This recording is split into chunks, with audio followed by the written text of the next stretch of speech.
Weeping, sobbing, greeting. We all do it at one time or another. Having a good old cry, it seems, as part of our emotional toolkit. It's an important part of being human. This week, the actor Guy Pearce gave a candid interview in which he described how tears have ebbed and flowed through various stages of his life. He said that as a young man, he would cry freely, both in his personal life and on stage or on screen. Then after undergoing successful therapy, his tears suddenly dried up. And then a few years ago, after his son was born, they unexpectedly returned. The last year and a bit has probably given us all plenty to cry about. So we thought we'd delve into our sometimes complicated relationship with crying this morning, and in particular, whether men feel comfortable with crying. Still with me is a psychologist, Dr Gary Wood, and Dr David Goodman, writer, broadcaster and member of the Jewish Reform community. Gary, as a psychologist, you must find yourself talking to people about some pretty serious stuff, and you will have seen a few tears in your time. What is it that triggers tears, and how do you respond to them?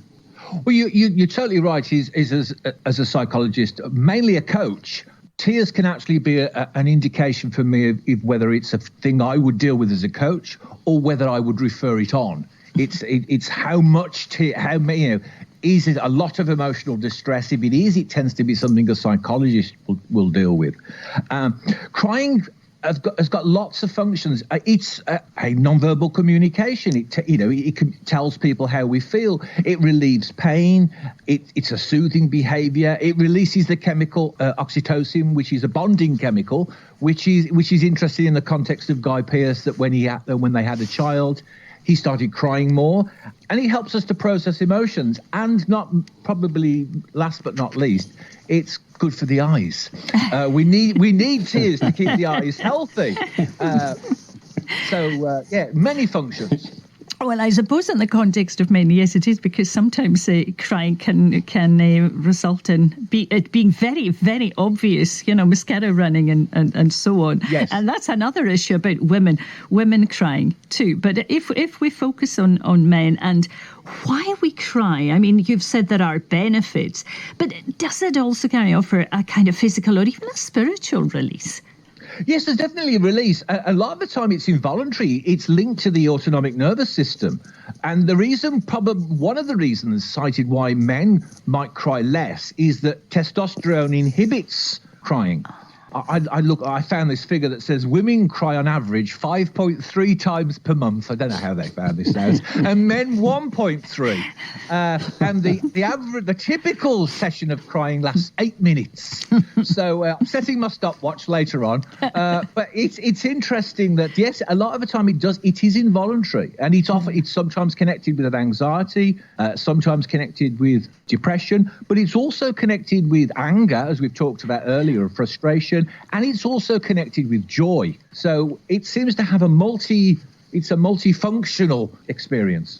I'm outnumbered, so I'd better be careful here. But David, do you think there's something spiritual in tears? Some have suggested they cleanse the soul. And of course, many faiths note the importance of crying.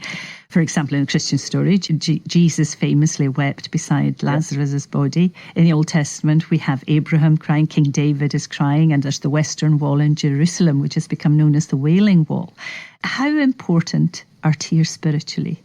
I think Gary covered the waterfront there in terms of the scope of crying. And I think the important thing about crying is that it's a great release. I have the occasional weep every now and then. I find it highly cathartic and really quite refreshing. Mm. And I think it's like there's a build-up of emotion, there's a build-up of some tension, whether it's joy, anger, frustration, or something deeply rooted in your being that just wells up. And every now and then the dams burst, and you just need to get it out. And that can come through anger, or it can come through tears, which can be spontaneous, or it can just be like a pipe that has got too much water in it, and all of a sudden it needs to burst. So I think there is a spiritual dimension to it, given that we are all spiritual beings. There is a dimension of our souls that needs to get released in some form or another. It's a curious thing. Sometimes we don't know how to handle things when somebody breaks down and cries and weeps. One doesn't know what to say. It's fine if they're tears of joy. That appears to be different. Gary, do you think we still judge people negatively when they cry, and particularly men, because there's this, I don't know if it's the idea of the stiff upper lip, or men are expected to suppress tears? I don't know whether you've noticed, sometimes on reality TV programs, you'll see men cry. And at first the reaction is, oh, bless him. Yes. Everybody's, and it's, oh, look, he's man enough to cry. And then the next week he cries. And then the third week people start saying, oh, okay, here he goes. And it's the idea that men can cry, but they can't cry too much. So we do have this kind of differing tolerance for men and women crying. It's interesting what David just said about the dams bursting. The phrase I wrote down was opening the floodgates, because there's a hydraulic theory of emotion, and exactly the same for anger, that it's almost like a pressure cooker and we need some form of release. But it's interesting that men are probably more encouraged to take their release in an aggressive way, whereas women are probably encouraged to take their release in a more emotional, crying way. David, Guy Pearce spoke of having opened up his crying floodgates after his child was born. Do you think people cry more when they have kids? It's probably frustration. Yes. Yeah, at what point when they have kids is the point. Yes, you're absolutely right, Gary. I think you're driven to despair at times with kids at certain ages. My wife asked me whether I cried when our children were born, and I was thinking very hard about it. Yeah. I don't think I did. I was extraordinarily happy, but I didn't feel it was a need to cry. But I think one of the things I felt with having children was it releases an emotion that doesn't have an outlet otherwise. And I was explaining this to a friend of mine who got married recently, and talking about when he was going to have children, I said, look, prepare yourself for an emotion that you have not experienced so far. It's going to be something brand new. And he looked at me and I said, it's good, don't worry. You'll enjoy it.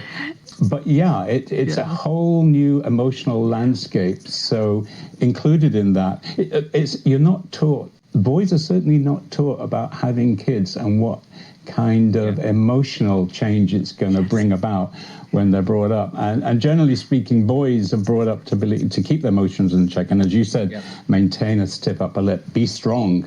But all that is changing. It is. And I can't help thinking it's a sort of, what do I do with all of this? When you just need to cry, when something happens, whether it's, I don't know, it can be a homesickness, it can be something quite innocent and unsuspecting, and then before you know it, you're struggling to speak because you're trying to keep the emotion back. Is it, David, sometimes easier to cry over a film or something that's external to us? Yeah, I was thinking the other day, I had an aunt who sadly passed away in Israel who used to watch Arab films on a Friday afternoon, films in Arabic, that is. She didn't speak a word of Arabic. She didn't understand any Arabic at all, but she watched it because she wanted to have a good cry on a Friday afternoon at the end of the week. And it worked every time. So I think, yes, definitely, there are certain films that have certain moments that are designed and geared to bring a tear to even a man's eye. I'm trying to think of a few examples, but I think it's a very personal thing. But certainly rom-coms, tragedies will do that for you because you're completely immersed if you're in a movie, in a cinema, or watching it on television. Yeah. But there's a loveliness about it too. But equally, some people would say, and this is where I have to check the word, it's stoic, and we still associate that with, if you don't show your emotion that you're stoic, and that's seen as a positive. Gary, from a professional point of view, though, we sometimes need to force ourselves not to cry, whether one is broadcasting or if you're a doctor trying to reassure a very sick patient, it's probably not best to share your own pain. What's the best thing to do in those situations? I mean, there are ways to you can be trained to stop yourself crying. And one of the most important things that we can do for all emotions is take a long, slow, deep breath. It helps to interrupt any stress cycle. It brings a sense of relaxation and a sense of calm. And that's probably the easiest thing we can do, because it's good to, in the face of, like, professionally, to show some emotion. I mean, I've been in a situation where I have had a tear in my eye and the person could see that and they recognise that empathy. They recognise that I understood, and that's very powerful. If I'd have started wailing and rolling around the floor, maybe not so. So it's important to be able, as a professional, to get it under check. But the idea of stoicism, it's become very fashionable, the stiff upper lip and, there's a degree. I think we need to tap into an emotional literacy. Crying is a powerful language that we need to embrace. Well, a lot to think about there, Gary Wood. Thank you for joining us this morning. And David Goodman.